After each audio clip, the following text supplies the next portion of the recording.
मंडी लोकसभा सांसद कंगना रनौत पर हिमाचल सरकार में उद्योग मंत्री हर्षवर्धन चौहान ने पलटवार किया है। उद्योग मंत्री हर्षवर्धन चौहान ने सांसद कंगना रनौत पर पलटवार करते हुए कहा कि कंगना कलाकार हैं और राजनीतिक मंचों पर अभी भी कलाकार वाली भूमिका निभा रही हैं। उनमें एक राजनीतिक व्यक्तित्व नहीं है। उन्होंने 3 महीने से बिल नहीं चुकाया था। हर्षवर्धन चौहान ने कहा कि सरकार को भेड़िए की संज्ञा देकर वह केवल सनसनी फैलाना चाहती है। अहमदाबाद में हुए कांग्रेस अधिवेशन से शिमला लौटे उद्योग मंत्री ने कहा कि देश भर में कांग्रेस को मजबूत करने के लिए मंथन हुआ है। हर्षवर्धन चौहान ने कहा कि पार्टी ने तय किया है कि टिकट वितरण को लेकर पार्टी जिलाध्यक्षों की महत्वपूर्ण भूमिका होगी। साथ ही विधानसभा क्षेत्रों में ब्लॉक बढ़ाने का प्रस्ताव भी रखा गया है, जिस पर पार्टी आला कमान निर्णय करेगा। वहीं अवैध खनन और उद्योगों की बिजली सब्सिडी को लेकर उद्योग मंत्री ने कहा कि वर्तमान सरकार ने प्रदेश में अवैध खनन रोकने के लिए नई नीति लाई है। कई जगहों पर छापेमारी की गई और मशीनें जब्त की गई हैं। वहीं बिजली सब्सिडी के मामले पर उद्योग मंत्री ने कहा कि उद्योगों को 40 पैसे प्रति यूनिट सब्सिडी दी गई है। साथ ही उद्योगों की ओर से नाइट सब्सिडी को पुनः देने की मांग की गई है। सरकार इस पर विचार कर रही है। मामला मुख्यमंत्री के पास विचाराधीन है। फार्मा, क्योंकि मैं कल चंडीगढ़ में जो हमारे एक्सपो लैब टेक और फार्मा टेक का एक जो है एक्सपो चंडीगढ़ में था और बहुत सारे पूरे हिंदुस्तान से बहुत सारे लोग अपने मशीनरीज है, इक्विपमेंट से उसका प्रदर्शन करने आए थे। मेरी उनसे भी बात हुई है। फार्मा उद्योग पे इसका फ़र्क नहीं पड़ेगा। उसमें जो फार्मा का जो टैरिफ है वो 10% ही है, वो इंक्रीज़ जो है वो नहीं किया गया, क्योंकि हिमाचल प्रदेश जो है वो फार्मा का हिंदुस्तान के बहुत बड़ा फार्मा हब है और at present round about 650 units जो है, बड़े बड़े ग्रामीण यूनिट्स जो है वो हिमाचल प्रदेश में स्थापित है। और बहुत सारा एक्सपोर्ट जो है हमारा जो है वो राउंड अबाउट 10,000 करोड़ रुपए का एक्सपोर्ट जो है अलग अलग देशों को किया जाता है, जिसमें अमेरिका का भी है। तो अमेरिका के जो टैरिफ लगाने की वजह से हम पे जो है इसका, क्योंकि ये 10% ही है, वो स्टेबल है, फार्मा वाली उसमें जो इंक्रीज नहीं किया गया और आइटम्स में तो किया गया, तो इसका हमारे हिमाचल प्रदेश पे पूरी तरह असर नहीं पड़ेगा। एक सर कंगना रनौत में ज्ञान नहीं है, विमल नेगी जी की रिपोर्ट आई, क्या रिपोर्ट आई है, और ये मामला जो है मुख्यमंत्री के विचाराधीन है और ये लगता है मुख्यमंत्री जी जो भी फैसला करेंगे वो ठीक फैसला करेंगे। उन्होंने पहले भी कहा है कि हम उनके परिवार के साथ हैं, उनके परिवार ने जो मांग की है उसके मुताबिक सरकार ने फैसला किया है और आने वाले समय में जो भी मुख्यमंत्री जी को उचित फैसला लगेगा वो करेंगे। एक बार देरा के जो पूर्व विधायक का बिजली का बिल आया है, यही नहीं, वो ये कह रही हैं कि इंडस्ट्रीज के ऊपर भी अतिरिक्त बोझ जो है इसी तरह से बिजली के बिल का पड़ रहा है, क्या कहते हैं? ये देखो, कंगना जी तो एक कलाकार हैं और कलाकार जो है वो कलाकार की आदत पड़ी है। मंच पे भी वो उनका जो बोलने का स्टाइल है, बोलने का तरीका है, वो कलाकार की तरह करके अभी वो अभी तक पूरी जो है ना वो पॉलिटिशियन के रूप में जो है अभी कंगना जी नहीं आई है। उनको बहुत चीज़ें सीखनी है। अब बिजली के बिल बारे में आपने बिजली के मीटर का जो बिजली का मीटर है आपको बिजली शो करे उतनी देनी पड़ेगी। अब वो कहने लगे कि मेरा जो बिजली का बिल जो 1 लाख रुपए का आ गया, तो वो बिजली का बिल, आप जब बिजली का बिल नहीं दोगे तो वो तो कैरी फॉरवर्ड होकर के ये बिजली का बिल उनका 3 महीने का है। तो सिर्फ उन्होंने सनसनी करनी है, सोशल मीडिया में, अखबारों में अपने बयानों से सनसनी क्रिएट करनी है, उनकी आदत है, पुरानी आदत है।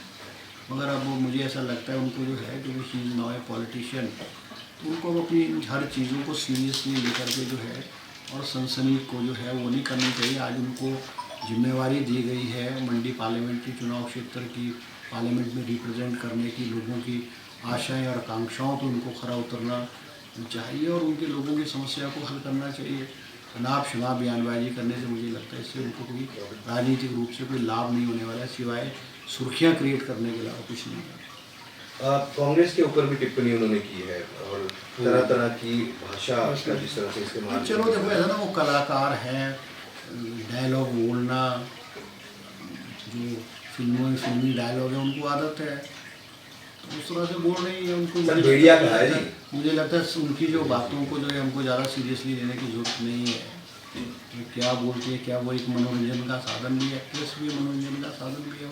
नहीं, वो ये कह रही है सर, मुझे ऐसा लगता है जनता भी उनकी बातों को जो है वो ज़्यादा सीरियसली नहीं लेती।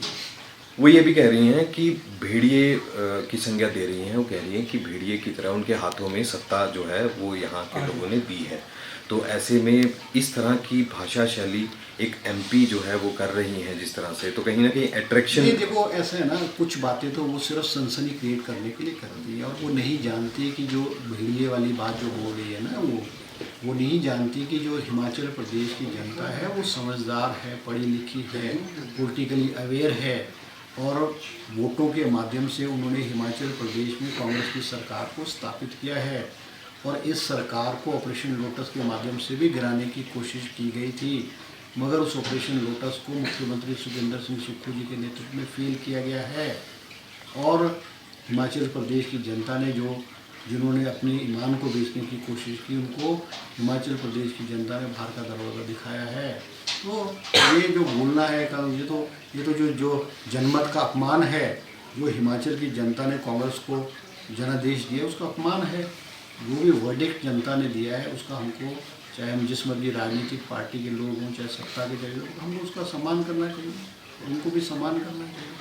सर बीजेपी लगातार अहमदाबाद में हमारे जो है कांग्रेस का अधिवेशन जो है वो संपन्न हुआ, 2 दिन का अधिवेशन था, जिसमें हिमाचल प्रदेश के मुख्यमंत्री, हिमाचल प्रदेश के प्रदेश अध्यक्ष एवं मंत्री और जो हमारे AICC के मेंबर्स थे, 18 के करीब हमारे मेंबर्स थे, वो सभी ने उन्होंने उसमें भाग लिया है। कांग्रेस पार्टी को किस तरह से राष्ट्रीय स्तर पे मजबूत बनाया जाए उस पर गहन विचार हुआ और जो है बहुत सारे प्रस्ताव जो है उसमें पारित भी किए गए हैं।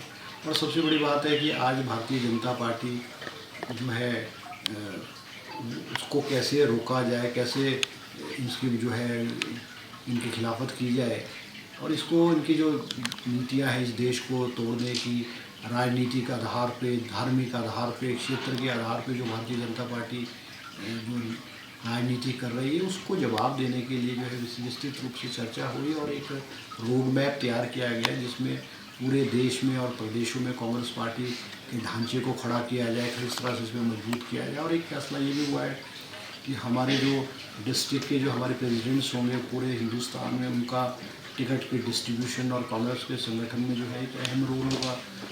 अदरवाइज़ तो जो है वो ज़्यादा फैसले जो ऑल इंडिया लेवल पर राष्ट्रीय स्तर पे होते हैं, बहुत सारे फैसले हुए हैं इसमें। जहाँ तक हिमाचल प्रदेश की बात है, हिमाचल प्रदेश में जो संगठन है इसका जो है विस्तार जो होगा उस पर हमारी रजनी पाटिल जी, हमारे जो प्रभारी हैं, उन्होंने हिमाचल प्रदेश के सभी नेताओं से उन्होंने विचार विमर्श किया, सबकी राय ली है और मुझे ऐसा लगता है आने वाले समय में जो है संगठन में जो है वो एक्सपेंशन किया जाएगा। और ये भी हो रही है कि भाई हमारे जो ब्लॉक्स हैं, जो कई जगह ब्लॉक्स हैं, वो एक चुनाव क्षेत्र में 2 ब्लॉक प्रेसिडेंट्स हों और किस तरह से एक रूट लेवल पे संगठन को मजबूत किया जाए, इस पर विस्तृत रूप से चर्चा हो रही है, सभी लोगों से हो रही है। तो मुझे लगता है आने वाले समय में जो इसमें फैसला जो है कर दिया जाएगा। सर क्या हिमाचल में भी इस तरह की चर्चा चल रही है कि संगठनात्मक जिले बढ़ाने हैं या फिर जो ब्लॉक का भी? हाँ बिल्कुल ये चल रही है। जैसे पहले भी हमारे यहाँ जब पहले जो है हमारे मेरे खुद चुनाव क्षेत्र में 2 ब्लॉक होते थे, बहुत सारे जो विधायक हैं और जो नेता है उनका मानना है कि हर चुनाव क्षेत्र में 2 ब्लॉक हों। अब मेरे चुनाव क्षेत्र में 2 ब्लॉक है, संगठनात्मक जिले के वो भी तोड़ने की बात की जा रही है। जिस तरह से भारतीय जनता पार्टी ने बड़े बड़े जिलों में 2-2, 3-3 प्रेसिडेंट बनाए, मगर कुछ लोग इसका समर्थन भी कर रहे हैं और कुछ लोग इसका जो है विरोध भी कर रहे हैं, मगर फैसला तो राष्ट्रीय स्तर पे और हमारे प्रभारी जी ने लेना है। मुझे नाइट सब्सिडी मिलती थी जो राहत वाले, उसमें विड्रॉ की, मैं मुख्यमंत्री से बात करूँगा। तो सर आपसे भी मिले हैं क्या उद्योगपति एसोसिएशन इस इशू को लेकर? सर हाँ मुझे मिले थे, उन्होंने कहा था कि उन्होंने जैसे मांग की थी कि हमको जो सब्सिडी विड्रॉ की है उसको रिस्टोर किया जाए, तो 40 पैसे प्रति टन, 40 पैसे पर यूनिट है वो जो उनको रिस्टोर की गई है। मगर उसमें हुआ ये कि जो छोटे वाले हैं जैसे 33 kV सबस्टेशन से और 11 kV सबस्टेशन से जो बिजली ड्रॉ करते हैं उनको ये राहत नहीं मिली, उसमें 66 kV से ऊपर वालों को की है। और वो जो 33 kV और 11 kV से जो बिजली सप्लाई लेते हैं उनकी भी मांग है कि उनको भी जो है ये सब्सिडी उनको दी जाए। अब ये मामला जो है मुख्यमंत्री के विचाराधीन है और हम कोशिश करेंगे कि जो सब्सिडी है सबको जो है वो मिलनी चाहिए। सर अभी जो अमेरिका ने टैरिफ बढ़ाए हैं कई देशों पर